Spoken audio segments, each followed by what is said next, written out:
dude, I was kind of freaking out yesterday because I was goofing off on this stuff and just had the stream up the whole time my show was live. And by the end of the show, I had like 146 people watching on X. I was like, "What the hell is this?"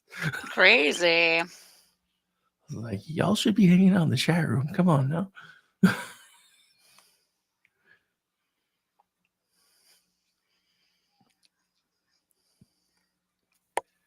right, so that's up and running. That's up and running. Gotta grab the intro.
All right, so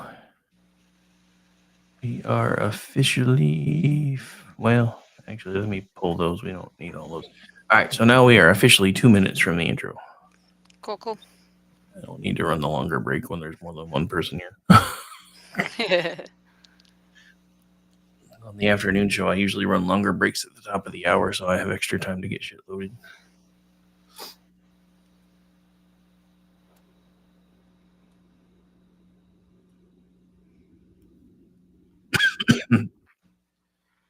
Of course, I'm going to start coughing now. Go figure. Yeah, naturally. Showtime and all. That's when all that kind of thing's going to happen. At least I do have a cough button now, so there's that. I used to have to turn everything down to cough, so now I can just hit a button. Nice.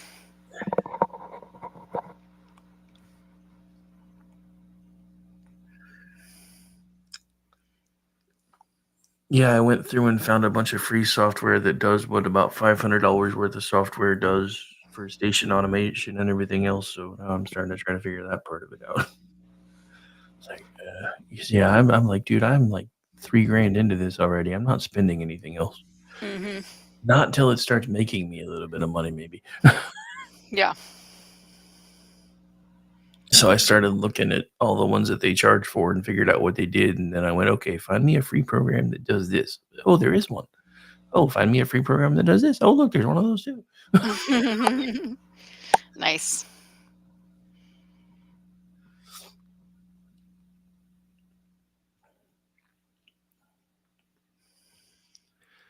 Well, because one of the things that's been bugging me about transitioning over to 365 with the way we're doing it right now, like on our show, it doesn't really matter because we rarely ever take breaks. But for 365, for them to hear the ads, they'd actually have to be playing live right now, like loud. Like right now they're playing and everybody can hear them on the website, but we can't hear the ads and they can't hear us. Mm-hmm. I didn't have any way to do that until now, but I figured out how. All right, here we go.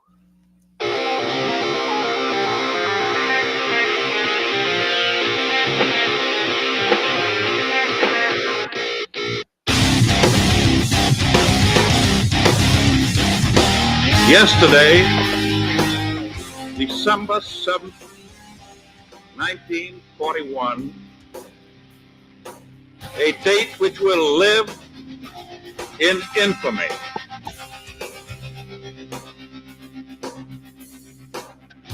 Achieving the goal before this decade is out of landing a man on the moon and returning him safely to the earth.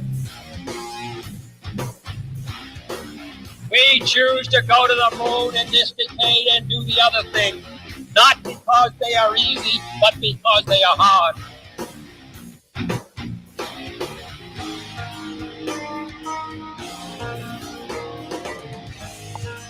Freedom is never more than one generation away from extinction. We didn't pass it on to our children in the bloodstream. The only way they can inherit the freedom we have known is if we fight for it, protect it, defend it, and then hand it to them with the well-taught lessons of how they in their lifetime must do the same. All is lost again, but I'm not giving up. And welcome into the program, ladies and gentlemen. I am Rick Robinson. She's Jen Homestead. You're listening to Jen and Rick live on KLRradio.com. We normally do this thing every Thursday night, 10 p.m. Eastern, till we run out of juice. Sometimes 10, sometimes 11. Sorry, a little after. We both live in Central Time Zone, don't you? Yeah. It's still hard for me to say Eastern stuff. I'm like, my time zone. That's all right. I make fun of it all the time on the afternoon show because when I'm doing it's almost 5 o'clock on the East Coast. I'm like, and if you live in God's time zone, you got about 2 hours till you're off work. And if you live on the West Coast, why the hell haven't you moved yet? And Mountain, nobody cares. Well, those in the mountains don't care either because they got the mountains. I know, right? But yeah, no. But so it's been an interesting day. How are things? How have things been for you? How are things in your world? Things are pretty good in my world. We've had our first full week of like nothing summer. And by nothing, I mean we've done lots of things, but like we didn't have a camp and I didn't have party of some sort, obligation or anything like that. So it's just been my kid and my niece and my cousin's kid that is Bug's age, and they're little besties. She's a girl, and they play girl games and they play boy games and they play everything together, and it's amazing. And so she's been with us all week, even though they live just outside of Austin. But he had to work all week and he didn't have off, so she just came and she's been staying and staying and staying. So we spent a lot of time in the pool and just laughing and having fun, which is nice to be able to do. It was kind of a staycation of sorts, I guess. Yeah, I mean, I noticed because you were talking about how they were going to be doing lots of fun things, and then I saw some rando come on and try to give you crap over the nicknames the kids have, and I'm like, oh my gosh, how ridiculous. ridiculous. Can we not just realize that, people have nicknames for children and it doesn't always mean sinister shit? It was so weird because it was this obscure child's therapy clinic in Fort Worth that then actually once I did look at and research, basically this person just thinks all therapy is bad, so you're a liberal and you're like indoctrinating your kid. Turns out I go to look at it and I end up knowing someone who has actually donated to them and has known someone on their board. And what they really focus, and they are called Bug and Bee, and what they really focus on though is like children with, they're not just trying to like have child's therapy. It's for kids that have gone through some sort of, expressed trauma, like a major abuse or even something scary like a terrible car accident or something. And it really is to like help rebuild their confidence and make them feel safe and all of that. It's not gender care. It's not, any of that crap. It's like seems to be a really, and also like for parents and children and siblings, especially of children with disability or autism diagnosis, which I think is not even close to a bad thing on this planet, to help them be able to learn the tools and adjust to how to deal with things like that. Because like my cousin's kid, um, her oldest is a few years younger than Bug, but then her youngest is a few years younger than them. And he's verbal, but he's still, mid-range on the autism scale. He's, in the 7-year-old range and acts more like a toddler in a lot of ways. And he's in a lot of occupational therapy and stuff like that. And he has a great school and a great support system, but it's really hard on his older brother because so much of the focus is on the kid that has the special needs and really needs obviously the extra attention and everything. And he understands it and he's totally great about it. But there are a lot of things that he doesn't really get to kind of experience the same way that you would if you had a sibling that didn't have special needs, or a parent, or your parents weren't having to deal with all of that. And this place helps people with those things. And what could be so bad about that? But apparently it's just terrible. It's liberal indoctrination, and I'm a horrible person for sending my kids there, which I don't, because I'd never heard of it before, because their names are Bug and Bee, not because they go to therapy. I was just like reading this thing. I was like, "Do you have any idea where those nicknames came from?" And why? I'm like, dude, it's a place that helps kids with trauma. And I And even posted like screenshots of me calling him Bug and her Bee from as far back as he was like 2 years old, and her being, since she was born a couple years ago, and that's what I call them online. And he was like, "You're just digging your hole deeper." And I'm like, "For what?" He's like, "Keep sending your keep sending your kids there. You deserve it. You're ruining their lives, and you should go to jail." And I was like, "I'm not sending them anywhere. What is wrong with you?" And I thought it might be one of those people that's just a troll to troll and does this kind of nonsensical crap to lots of people to just get their kicks. But I yeah, went through his feed, and he's definitely like a troll. Like, he comments on all kinds of posts, and he's very like libtard, blah, blah, blah, blah, blah, knee jerk stuff on a lot of things. But he doesn't, didn't see anything within like the 2 weeks prior where he'd gone so down, like gone so far down with it, like had been such a like nuisance in that way. And he had plenty of opportunity to on other posts where people replied to him.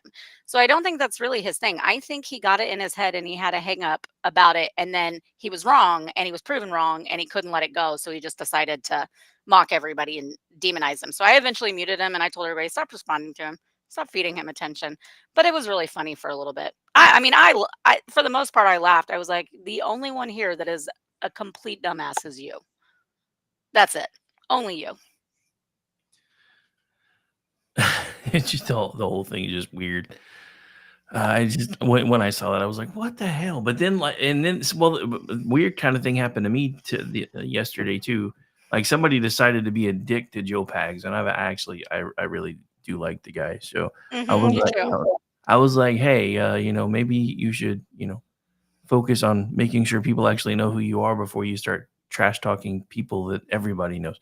And he's like, "Well, if you'd bothered to have paid attention before you started responding, then you would see that I apologized to him later." I said, "Well, if you go back and look, I responded to him, or to you, almost exactly the same time he responded to you. And if you weren't such a fucking dick, it wouldn't have been hidden under show replies, and I might have actually seen it." Yeah. That was anyway. Oh, Well, so Joe Pags being in the Central Texas area, he's out of WOAI in San Antonio. We've had him on our radio waves since I was in high school. So back when his kids were still young, and he talked about them a lot. And he actually is like a great singer. So she used to come on with him and sing with him. Because he always loves to do, like, especially like on Fridays, like during like drive home time, he likes to play some song, and he does parodies and stuff that are pretty great. But anyways, I was endeared to him long before any of our current politics, back when it was still, well, it was never sane, but well, farther back, farther back in the it days. was more sane. I guess. Well, it wasn't, though, in some regards. That's what we kind of have a little bit of, kind of that like recent history thing going on with us. It certainly is terrible. And there are certainly things, but there's a lot of this never happened until blank blank, and especially in regards to Trump. And yes, that's true for prosecutions, but for a lot of the other antics, it's just simply not true. It absolutely happened to Bush like crazy. And like, I mean, to the point of where like if I said anything, if I uttered his name or any sort of defense of him on a college campus, it was, you know, unleash the dragons, and you bigot, you homophobic, like, all the names that we get called under MAGA too. I mean, it was very similar. There were different things also, and there's more a little bit here and less a little bit there. But that's why it's laughable. And we remember the way that they treated Romney, and we remember, like, it's laughable that they act like I mean the left or Dems act like, well, this is the worst. They've treated every damn candidate we've ever had as the worst. Hair on fire, they're Hitler, the world will end, America is over if your candidate gets to be in office. The women will go back to not being able to vote. The blacks will go back to slavery. They've said that every time for at least 30 fucking years. They've just had a hyper kind of thing going, and we have more media now, so that's another thing. We've got a lot more media to cover it on all the time than we did, than we did previous to Obama, because we got some golden years there of not having, we were attacked all the time, but we didn't have a candidate that was at the helm of being attacked all the time for years on end, because Obama was 4-year president and a shoe-in for the second term. So we were fighting against them, but we weren't the ones that had to we weren't the ones that were in power or about to be able to possibly get power, which drives them crazy and scares them to death. To kind of have the reactions, we had a little bit of a hiatus on those reactions for a while. So, it's the same old. What's old is new again, and what's new is old. Yeah, I mean that's pretty much the way life is. Everything old is new again, and this has all happened before, and it will all happen again. It's Yep. but yeah. Speaking of Joe Biden, basically paralyzed. Well, sort of Well, he's kind of paralyzed.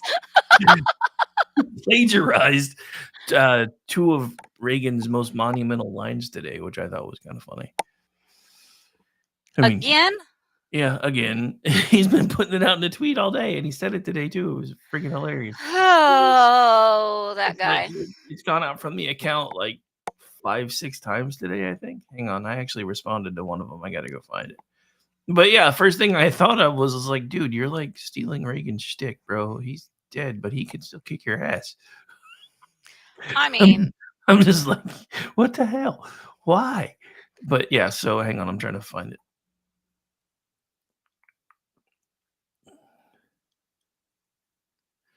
but I mean, this is from the side. I mean, he did get run out of a presidential election for actual plagiarism. So, I mean, well, yeah, they just decided it didn't matter anymore 30 years later. 40 years later, actually. The most recent time it was put out was 3 hours ago. So it's not a complete plagiarism, but there's a definite Reagan tone to it. Democracy is never guaranteed. Every generation must preserve it, defend it, and fight for it. President Joe Biden.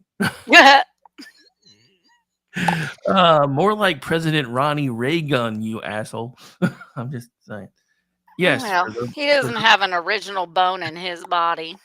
I'm starting to think he doesn't have an original brain cell. I don't know where they all came from.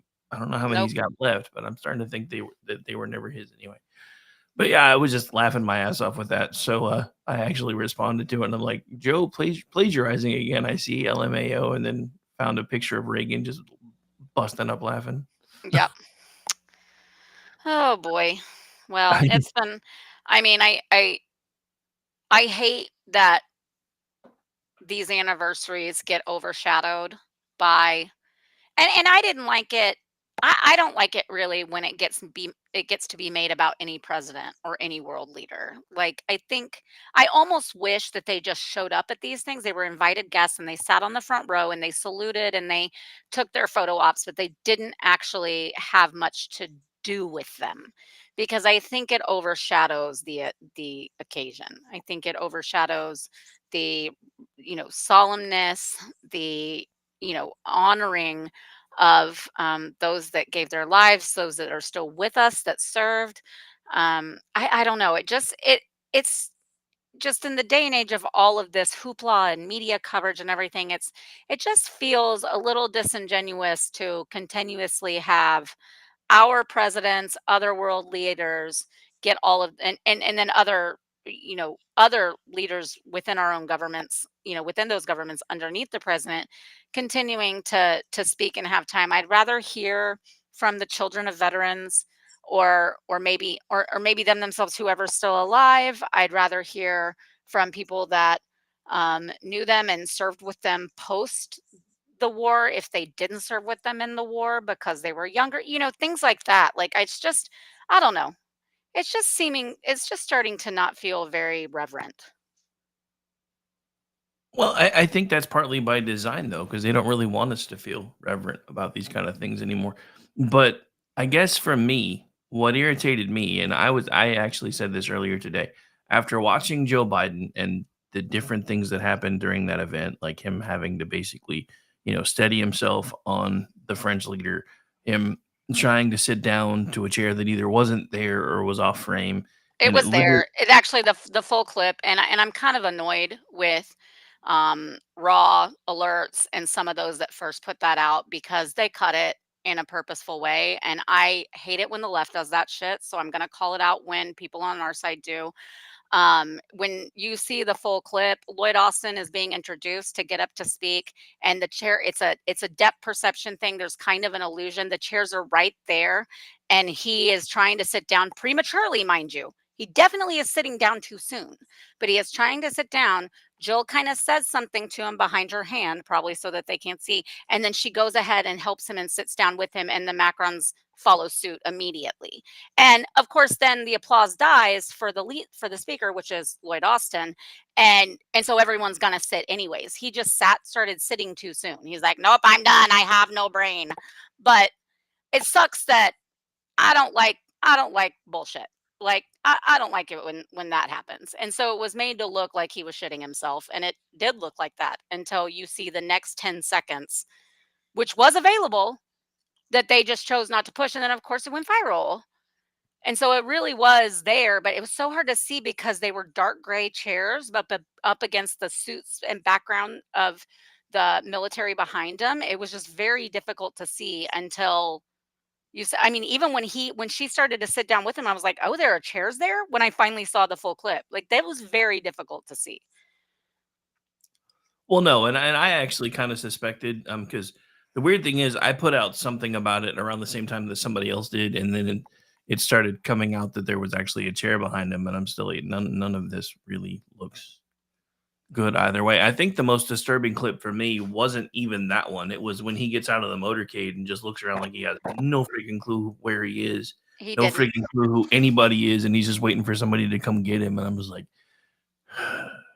our enemies are laughing at us right now. He didn't. He didn't know where he was, and just like I don't know, it was also where she swoops him off stage pretty quickly, and I mean, out of there pretty quickly, and doesn't let him stay to shake hands with the veterans, and it did seem like um the French president was also kind of confused by it. Like he kind of went to go after him, like, "Wait, what? We're not done." And then someone called his name or whatever, and he turned around and ran back over and started shaking hands with the different vets and officials and stuff. But she definitely took him straight off, and I think that speaks volumes way more than the chair thing. I think that is just absolutely evident that, like, I mean, he's barely shuffling along as it is, and he looked like a puppy on a leash. Like she just steered him this way, and he just followed right along. Well, maybe a well-trained puppy, not a wild puppy. But it Oh, was, to me, that was more concerning than anything. yeah, I mean, it's terrifying when you think about it. I mean, and I don't know. I mean, the biggest thing is, and we talked about this a little bit last week, because this was the day the verdict came out last week.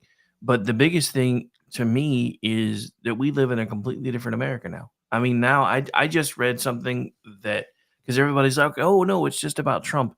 No, now there are state attorney generals going after his attorneys and his aides. Yeah. Which arguably is still about Trump because they wanna hurt him however they can, but they're going they're going down list for sure, um, in an effort to really stick it to him and anybody, and it's a warning shot too. I think it's abandon him now or this will happen to you too, kind of deal. And I do think that there are a lot of people that were involved with him, including some that did end up, testifying and or confessing or whatever, that had some knowledge of some of the, kind of corrupt ways or things that maybe weren't above board really, but hasn't really been tested on whether that's okay or not for a president, because we've just kind of left presidents alone for so long with stuff. And maybe that's our bad. We should have been maybe doing this shit all along. We shouldn't have let them get away with so much shit for so long, probably. That's probably our fault as a republic, that we've not held them accountable in a lot of ways. And I'm not talking about the whole, oh my god, war crime for every time that we send a drone or shoot a rocket, but or even patrol an area overseas. But maybe I do think that may have been a failure of ours overall, that but it hasn't been done. And so I do think it's a little bit of a, with intimidating the people that were surrounding him before, to say, okay, yes, he did try to do this, or he at least mentioned this. I know that he was asking about this or whatever, which those in and of themselves are not crimes, but it does, for what they're trying to witch hunt for, it gives them leverage, right? It gives them something to go on, to go, okay, well, see here, where there's smoke, there's fire, even if nothing ever happened. They want just his actions of speech, which we know from the whole quid pro quo and the impeachment, his actions that are speech to be now criminal, which is a whole nother fucking ridiculous thing. But I think that, it is kind of a like, look, so even if he does win, he shouldn't be able to really get anybody so that he can't accomplish anything, which I don't think they have much of a problem there. I think he'll be able to hold the line on some things. I don't think he's going to get much accomplished when he's in office, just by mere fact of being, a second term, albeit intermittent, but a second term president that tends to be a little bit more lame dunk, with a Congress that's likely not going to be in his favor. So I think it's premature for them to be that. But I do think it is kind of a like, don't work for him, don't work with him, don't support him kind of deal to the rest of the political world. And I don't mean the voters, I mean the political class. And that's fucked up. Well, I mean, so this is the thing, right? And this is what drives me absolutely crazy. And I actually wrote a piece about this that's going to come out later tonight, because Joe Walsh has yet again told everyone why he is voting for Joe Biden to save the rule of law and to save democracy. I'm like, Joe, did you pay attention to The anything that rule of happened law. within the last week? This guy knows absolutely nothing about the rule of law. And I'm just like, so just to be clear, you're voting for the guy who told us the other guy was going to be a dictator, was going to be a dictator and never leave, and will be a dictator and never leave again, even though he left the first time. And really didn't do that much dictatory kind of stuff. However, your guy is doing an in run around Congress, regarding a lot of things, doing an in run around SCOTUS, and has just passed border reforms that he said he couldn't do in the first place, that, by the way, haven't accomplished a damn thing. No. Whatever that was that he's trying to do to take as a victory lap, because I'm going to close the border since nobody else will, there were still 4,000 crossings yesterday. And there were just as many today. So whatever he's doing, it didn't do anything. It's a Band-Aid on an artery wound, and I keep trying to tell everybody that. It's no different than the crap that my very own Senator James Lankford was stupid enough to try to push. Well, we're going to fix the border, by God. No, you're not. You're going to redress everything and make it look like it's something to fix the border when it's actually blanket amnesty. And that's all that was. And I couldn't even get people in my own state to understand it. I'm like, did you read the thing? Did you actually read it? Did you pay attention to all the fine print? Like the fact that even if an emergency is declared because the threshold is reached, one, it's a temporary emergency and can't be declared again after it's declared the first time. Two, all that does is stop them from being able to cross anywhere but points of entry. So it doesn't actually ever close anything. I had guys here locally that do talk shows that were arguing with me on the phone, and I'm like, no, dude, this is trash. And they're like, well, if this wasn't an election year, it would have been something that they did. And I'm like, and that's supposed to make it better? Because it was trash. The whole bill was a joke. And the fact that it just, and I credit DeSantis and your governor, because if they hadn't started shipping migrants north, the rest of the country would have never known how bad it was, which is why the Yeah, left. I was tuned in for about 30 minutes earlier today of your show, and I caught that part when you were talking about DeSantis and Abbott and the efforts that they took, and then the lead that was, I mean, it was really the example that was set and that really blew it up nationally. It really exposed I mean, and how dire the crisis was, and it put and it put people's money, it put state governors, city mayors, sanctuary cities, it made them put their money where their fucking mouth is. and now they're realizing they don't actually have the money that they thought they did, so half of them don't even wanna be sanctuary cities and states anymore, but they feel Well, like it's not fair. We're not equipped. We don't get on like McAllen, Texas is. Do you know how much the government gives them to deal with that? Not nearly enough to what they get swamped with and all the bullshit they have to deal with and all of the social services that are completely inundated with these immigrants. And, that's not even mentioning the crime, the pressure it puts on the schools. I mean, it's ridiculous. And they're like, no, no, no, no. But like, we like brown people. Just keep them down there where they belong. It's uh, gross. it It's freaking gross. well, interesting things are happening though because of moves from DeSantis and Abbott, and now a few other governors that have started doing it in smaller fashion but haven't made the news coverage. You now have Chicago and people of color, black people in Chicago, pushing to turn Chicago City Council red because of all the BS. You've now got, and granted, dude is like 86 years old and has, and I guess since we are on the stream, they didn't hear the disclaimer. So this show will contain coarse language in case you're tuning in on the stream, because I see we've got. I know that's a little bit the cart before the kind of backwards because we've already dropped a few, but just to make sure we've covered everything, there will be coarse language. But yeah, so you've got this 86-year-old African American gentleman who has zero fucks left to give, who just did an interview, and he's one of the founding members of the Black Panther Party, talking about how he and a lot of the people that he knows plan on voting for Donald Trump because the media has lied about him for the last 6, 7, 8 years. He's like, I have known him since he was in college. I was there when Jesse Jackson gave him an award for helping African American communities. He donated to our party. He helped us when we needed it. And I'm tired of the media giving the man so much shit. I'm like, where were you like 4 years ago for Yeah. one? But for two, I'm glad you finally reached the point where you're ready to say something.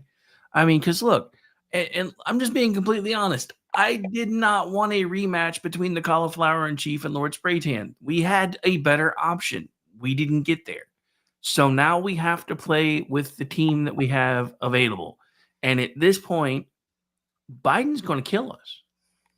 I don't even if by some miracle, and it will be a miracle, and it will involve lots of cheating and probably a lockdown again because they're already floating bird flu because they've had a death in Mexico from bird flu, and now you got Burks talking about how we need to be testing every cow and every dairy worker, and we have the capability to do it. Blah blah blah blah blah blah blah blah blah. Like, dude, shut up. But so I was like, do you know how many cows there are in America? there are more cows in America than there are people. Let's just be honest, because we eat lots of beef. It's not quite that much, but it's a staggering amount. Like a staggering amount. For you to think that we could incur the cost of testing them weekly. I mean, that's just ludicrous beyond all. It's insane. But yeah, so this is one of the same people that was behind all the COVID BS, and now she's like, "Oh, we gotta watch out for the bird flu because now it's transmitting to people, and we need to do this and we need to do that." And I'm like, "No, we don't."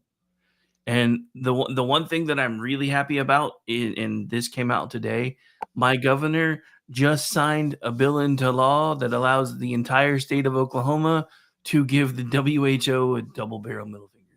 Thank you so much, Kevin State. Thank you. Thank Yeah. you.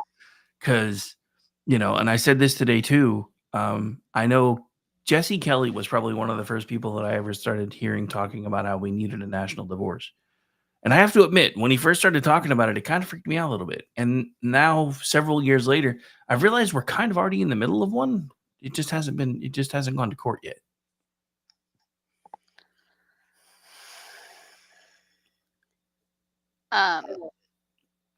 Sorry, I just got a thing from someone that I've met unexpectedly, and I have my notifications turned off, but somehow it was still dinging, and so I was trying to mute and go, ah, ah, ah. Don't let We that could. come up. I was gonna say we couldn't hear it anyway. So Okay, good. Okay, good. I was like, mute, mute, stop, stop. No, don't. I mean, I mostly have my phone on silent, but there's a couple of things that like I need to be notified of regarding some family stuff or whatever, but I didn't think that would happen. Anyways, sorry about it. no, you're all good. But yeah. Anyway, I lost where I was now. I'm sorry. Like, normally I can hang on to things better, but I'm pretty tired. Oh, so just for fun, I don't know if you guys have heard of this thing yet, but there's an AI program called Sonos that kind of lets you make songs. So just for fun, I told it to make a rockabilly song about Jen and Rick that do a talk show at night. So just for fun, we're gonna play that real quick. I haven't even heard it yet, so it may suck. I don't know. There's 2 versions though, so we'll see which one's better. Jane and Rick burning up the night. Talk show magic in the neon lights. Coffee cups and radio waves. Keep the stories and never be paid. Midnight hours hit like a train. Crazy callers spinning their pain. Laughing off like the last dance. 2 rebels in a spectral trance. Jane and Rick talking to the dawn. Sorry for those of you on the stream. I just realized you couldn't hear it, so I fixed that. Tales in the restless soul, living for the night on the talk show roll. Phones ringing like a siren song, chaos crew singing all night long. Jazz lips in a spoken word, every story gotta be heard.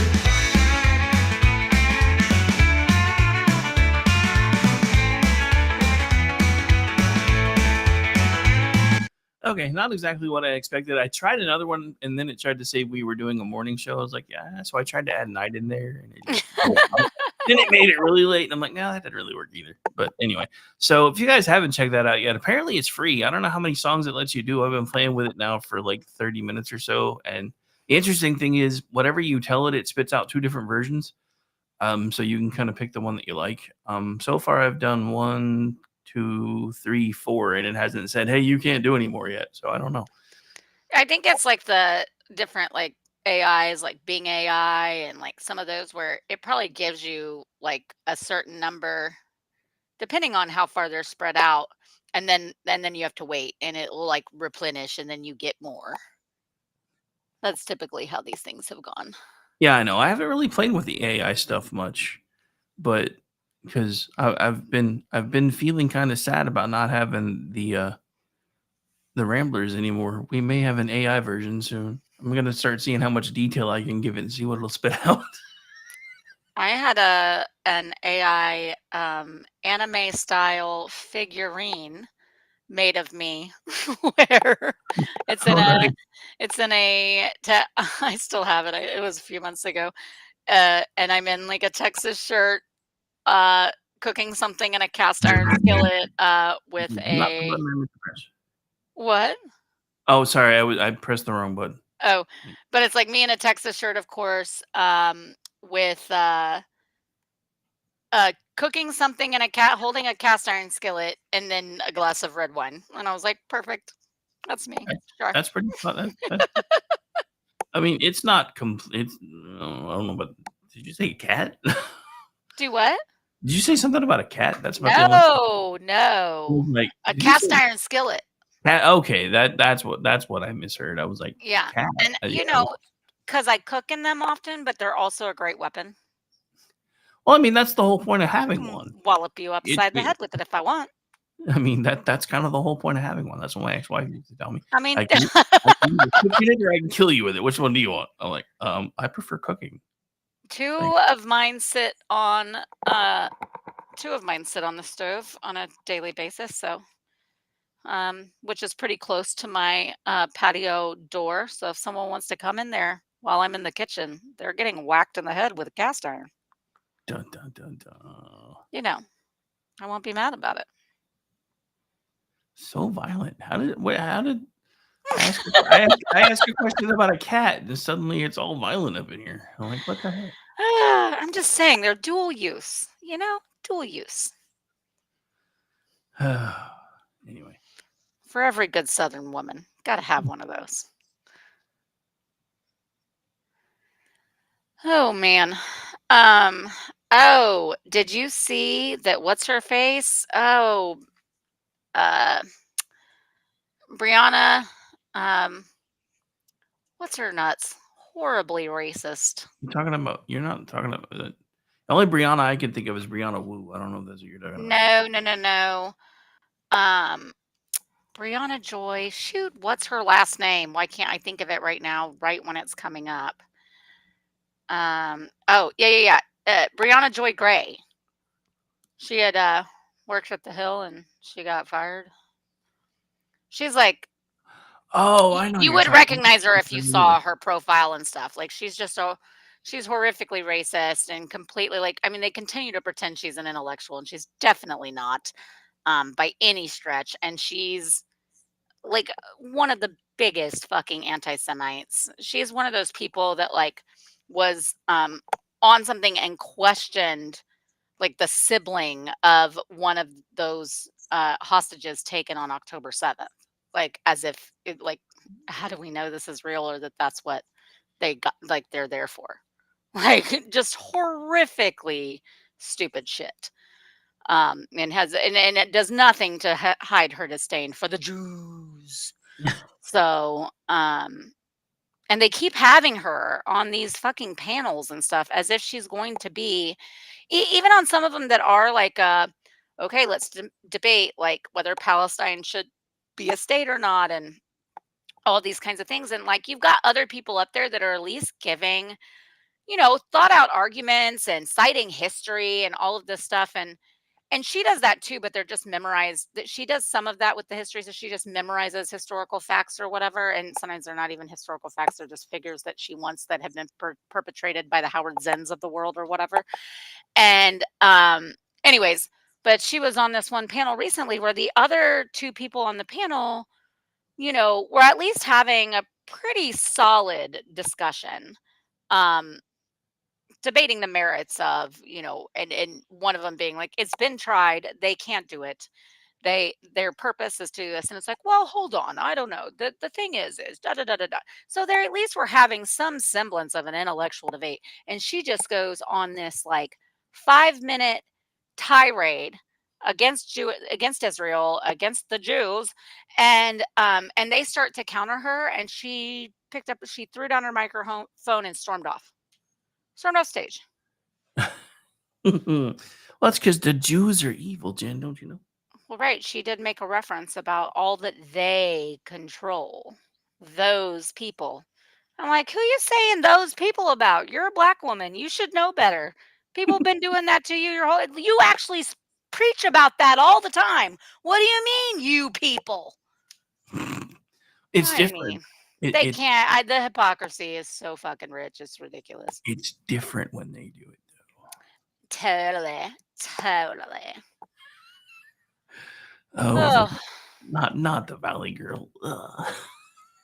I mean, I can like oh my gosh, I was listening actually to this podcast today. So I've been following the Karen Reed trial. And I Yeah. don't know if y'all have heard about this, but it's about the police officer, John O'Keefe, that was found dead in the front yard of another police officer after basically a bunch of officers had been out drinking with their wives and significant others the night before. He got dropped off for a late night party, an after party, if you will, by his girlfriend, who then left him there. She claims that she left and went home and then at like 6 in the morning he wasn't home. She freaked the fuck out, starts calling people that were at the party. They go back over there and he's frozen in the snow basically in the front yard.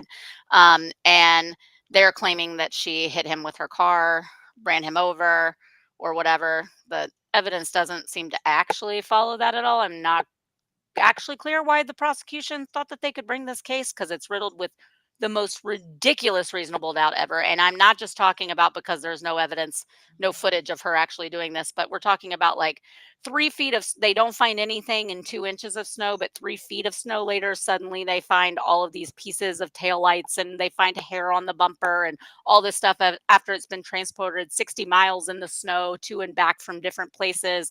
multiple officers are involved, and they're all friends and with the investigating officers. Their kids have been ring bearers in each other's weddings, and they weren't isolated to be questioned. They all got to do like group think as stuff was happening.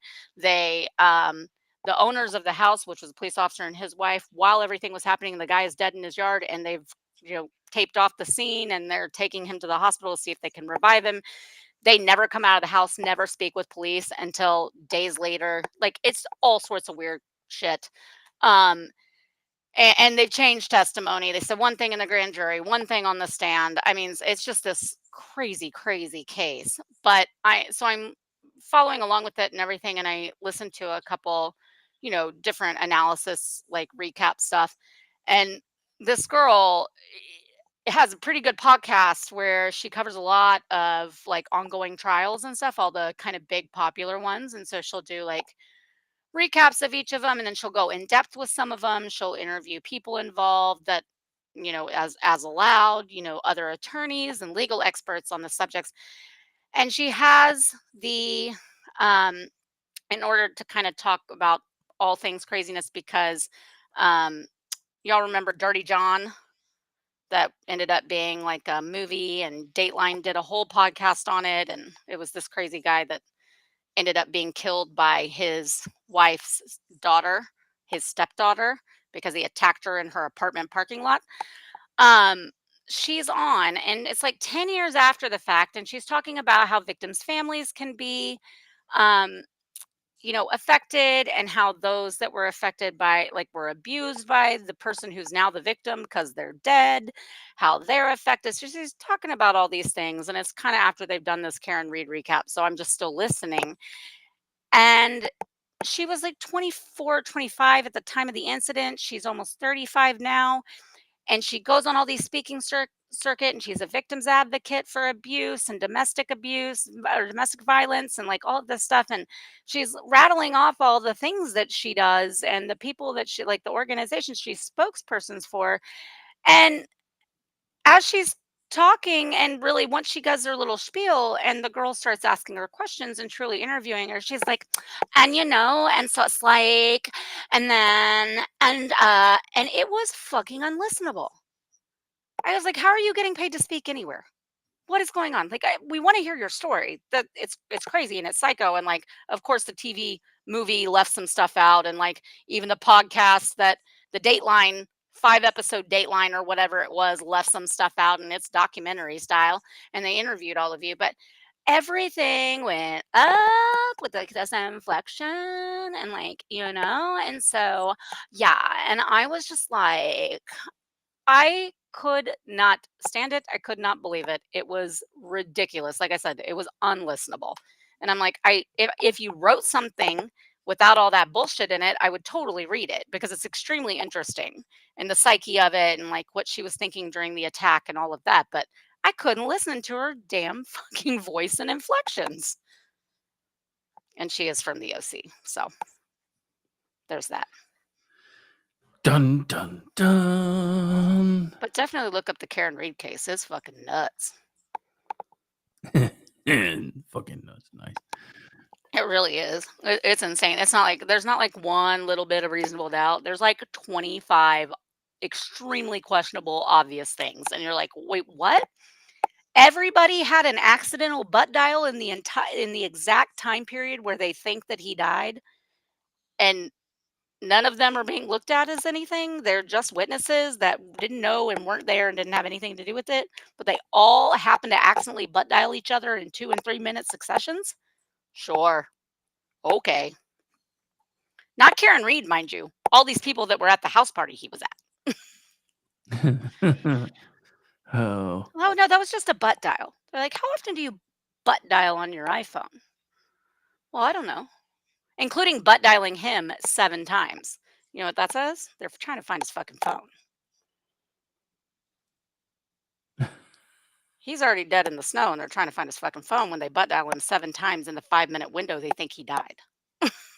But Yeah, that's that's kind of obvious. Though. That was just a butt dial. That was just a butt dial. Never went to voicemail. because I realized it before that, but 7 times in that short window, I butt dialed him. But I was, by the way, not still up and at the party or drinking. I was already home and in bed. But I butt dialed it. I rolled over on my phone and it just kept calling him, and I kept cutting off before voicemail because it's just, I mean, it happens a lot.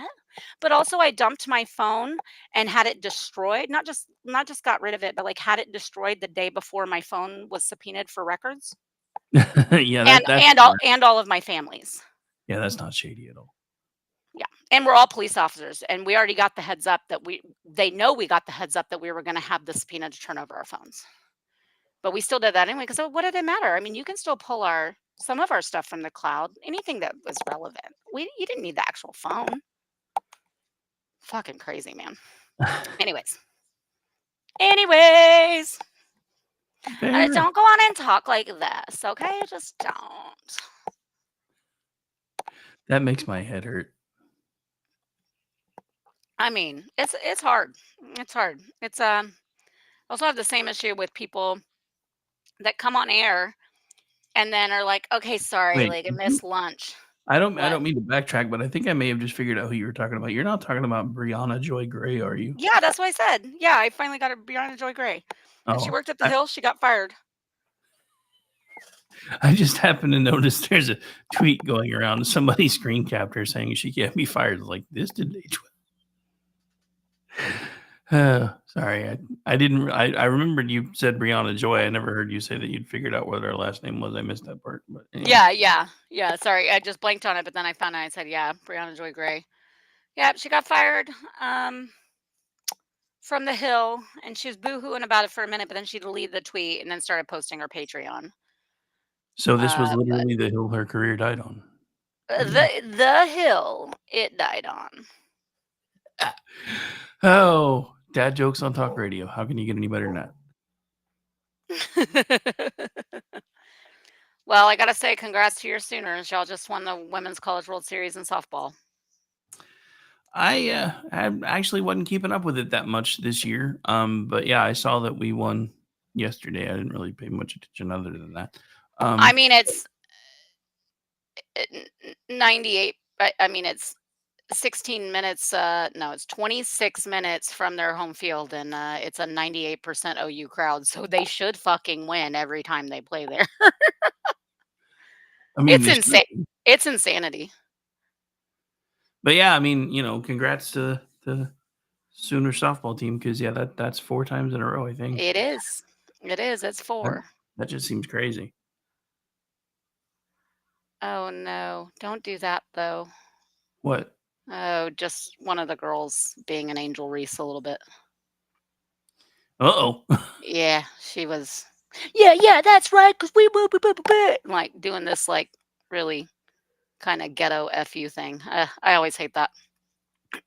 Cheer for yourself, support yourself, but don't do that. Yeah, don't do that. Don't do that. Which, by the way, you saw Angel Reese got ejected last night. She pissed off the wrong ref. Nice. And I love how she came out this week and said that, it's just one. It ain't about one girl. They watching me too. And then it's like, but the only reason you're even thinking to say that is because that person is getting the coverage and you're being asked questions about her. And so you have to interject and say, no, it's about me too. Well, no, it's not. Sorry about it, but it's a Caitlin Clark show. And you know what? Like, and I get it. There's pettiness and jealousy and all of that, but like they should all be but they are hazing her big time. And they are, there's a lot of the vets that really hate her. And I know that is a lot of bitter jealousy. And I get it to a certain extent. It's like, well, wait, what the fuck? We've been doing this all this time. But this is how it happens. And they should be glad because the WNBA's, viewership has increased a lot and it's maintained for like several months now because of this. So if it's turning a corner for the exposure of women's basketball and those that really like it and the little girls that want to see it and have more games on TV and all that kind of stuff and actually produce some revenue that's going to better help them be able to support themselves better and get more coverage and as sustain themselves better, then fantastic. They should all be for it. And a couple vets that have come out and said that have absolutely been slaughtered on social media. And then everybody goes, "Yeah, I don't know why they're hating on Caitlyn so bad." I'm like, "You know why? You know why. She is a straight white girl from Iowa kicking their ass. Yeah, and they don't like it. She All not right. even in it. She not even in the lesbian club. So that's one more strike against her, you know? That's already at least 2. She goes to church. I mean, you know, it's just she's got all the So strikes. wait, she's white, she's from Straight. yeah, she's straight, and she goes to church. Yeah, it's no wonder they hate her. And All she's right. from flyover country. All right, so we are just about out of time. There's one other thing that I wanted to let you hear because Cal did something that was pretty cool earlier. I don't know if you've heard it yet. Same program I was playing with, but we're gonna probably go out with this and then roll straight into the intro because we're just about out of time anyway. So before I hit this button, why don't you tell folks where they can find you because they know where to find me by now, and if they don't need to look for me. You know, Jay Homestead and Misfits Politics. Come hang out. It's funny that you're talking in this tone of voice with what I'm about to play, but here we go. Rex in his truck, big wheels grinding, consider that mine ain't hiding. Hates them liberals, likes to cuss, drinking moonshine, raising fuss.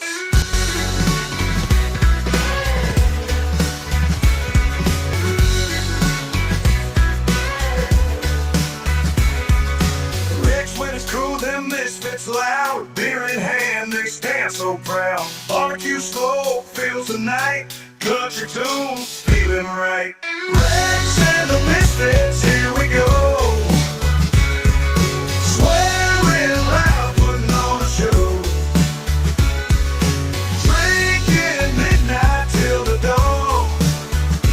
Life's a party, cares all gone. Them liberals, they just don't see. Rex yelling, this land is free. Freedom strong in this old town. Flag waving, never down. Move to the beat of a dirty south. Whiskey voices live from the mouth. Rex and Misfits know the way. Living life, it's play by play. Rex and the Misfits, here we go. Swearing loud, putting on a show. Drinking midnight till the dawn. Life's a party, cares all gone. Yeah, I'm gone.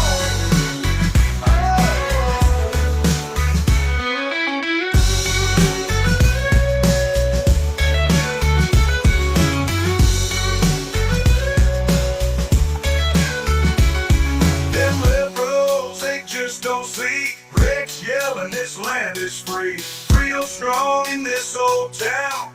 Flag waving, never down. Rex and the Misfits, here we go. Swearing loud, putting on a show. Drinking midnight till the dawn. Life's a party, cares all gone. Yeah, I'm gone.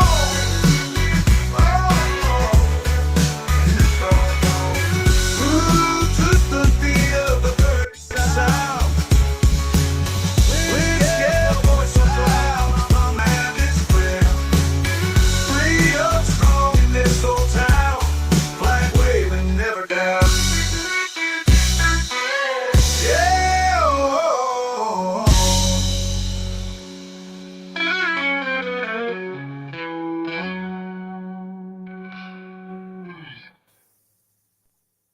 I thought you might get a kick out of that one. Yeah, that's awesome.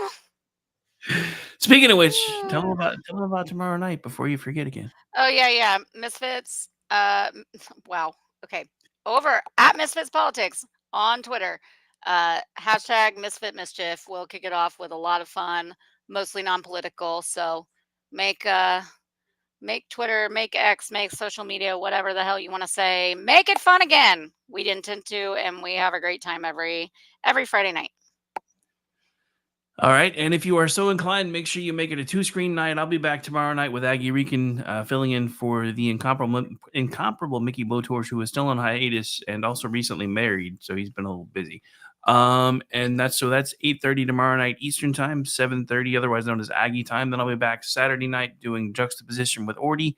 Back Sunday night doing the America Off the Rails show. Both of those are 10 p.m. Eastern, one Saturday, one Sunday. Also back tomorrow afternoon doing the Rick Robinson show, and then that starts over again next Tuesday. I'll be off Monday because I usually try to take at least one day off a month. I know. Anyway, but on that note, that's pretty much everything other than you can find me on Twitchy, occasionally on Misfits Politics. Also, I'm the executive producer for the Loftus Party podcast, which usually drops on Tuesdays, and a contributor over there at theloftusparty.com. If you need more of me than that, and let's face it, if you do, you need therapy, then you can always find me on most social media platforms at RowdyRick73. But we got to go because I got one more story I got to get done before I can go to bed. Bye, everybody. Bye.